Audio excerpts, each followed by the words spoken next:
Chronic Disease is an Infection. Understanding Chronic Illness.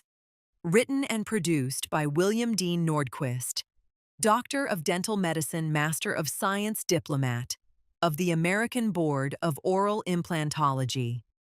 This is a down-to-earth, fireside chat, explaining chronic inflammatory disease in the simplest manner possible. Hello, this is Dr. William Nordquist, and before we start, I would like to make a disclosure that over my lifetime I was born with dyslexia. So when it comes to reading, and because what I want to explain needs to be explained in detail and every word is important. So as a dyslexic, extremely hard, difficult for me to do that. So I want to read you something from the Bible. And Moses said unto the Lord, O my Lord, I am not elegant, neither heretofore nor since thou hast spoken unto thy servant, but I am slow of speech and of slow tongue. And so the Lord was mad at him, but he allowed Aaron to go into his place. But today, for the first time in years, I have a way of speaking elegantly through AI. So I hope YouTube understands it in its ratings. It allows me to use AI as my voice for this unfortunate disability that I have. And I appreciate your understanding in this subject. So here we go, and I'll break in every now and then. I'm very good at lecturing without notes, but as far as reading, I just can't do it. So let's start this presentation. I hope that you'll, by the time we get done, understand what the problem with chronic disease. I spent my entire professional life studying the subject, wrote many books on the subject, and lectured internationally. But this forum needs to be done precisely, and every word's important. So I'm using AI as an aid so we get this point across. Thank you very much. Bye. The first section that I wrote has to do with proving that chronic inflammatory diseases are caused by an infection.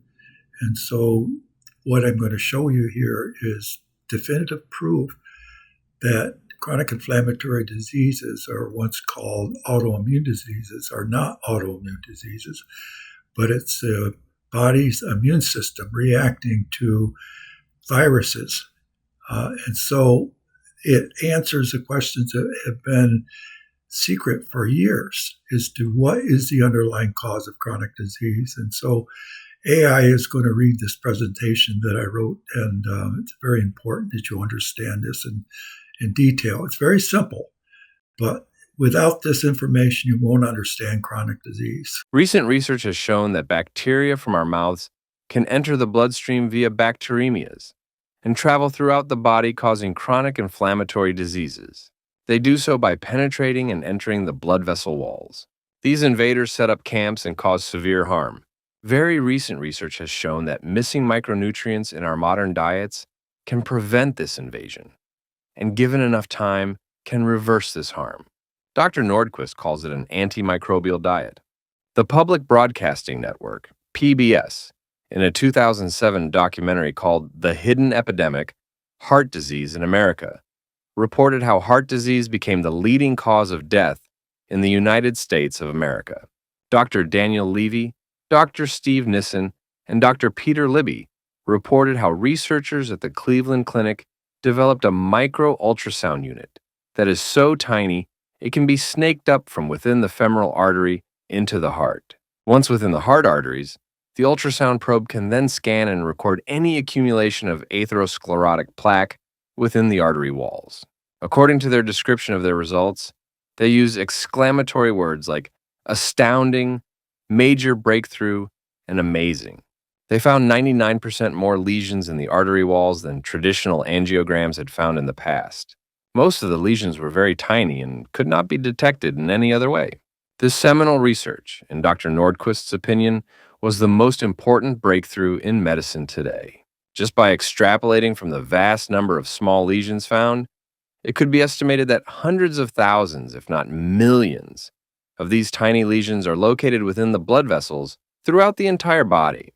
It's just unbelievable. These three researchers concluded that these lesions somehow became the disease itself, the immune system attacking itself. What we have appreciated more and more is that the atherosclerotic plaque itself is filled with cells that are busily at work exchanging messages. The plaques send messages that spark the immune system into action. Sensing there are foreign invaders in the artery walls, the body does what it would do with any other infection or irritation.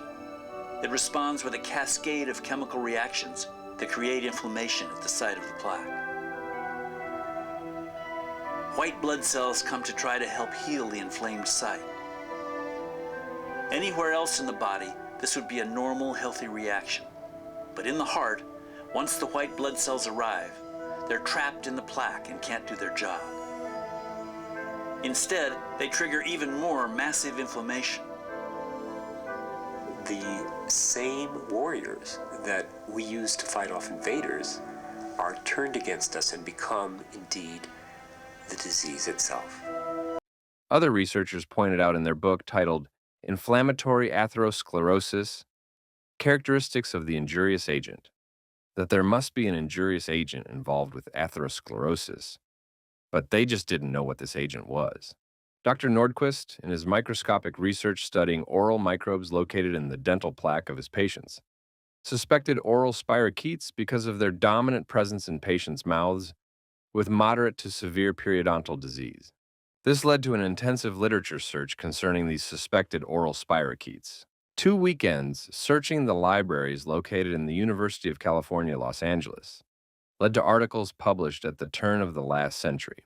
At this time in history, the high-powered microscope 1000-powered was the only research tool available to study bacteria. Syphilis and later trench mouth during World War I were prominent diseases at the time, and both were determined by these early microscopists to be caused by spirochetes. They discovered the various forms that spirochetes transition to when the environment becomes hostile. Got a wicking of a very dilute solution of penicillin going through, and he's watching these spirochetes as they react to the penicillin. And see, they roll up into that little spore-like form, or what he calls a cyst form. They were described as spore-like forms, cyst forms, and spores. Many articles with microscopic photographs of these round, opal, semi-transparent, encapsulated forms were reported in scientific literature at the time, but has been lost to history today. The question is, are these spores found within the atherosclerosis located throughout the body? Another researcher, Fauci, injected pure cultures of oral pathogens, including oral spirochetes, into the pulp chambers of healthy mouse molar teeth and sealed them in with a dental filling. Within days, abscesses appeared in the gums next to the molars of the infected teeth. Microbiological cultures were used to determine where and which of the bacteria had migrated within the mouse body. Astonishingly, only spirochetes traveled from the infected teeth to all the distal tissues. So are spirochetes the injurious agent? With this information, Dr. Nordquist urgently needed to find a source of atherosclerotic lesions to search for these spirochetes' telltale spores. As providence of discovery continued in this journey, one of his patients told Dr. Nordquist that he worked in a microbiology laboratory and had a source of these atherosclerotic artery wall lesions.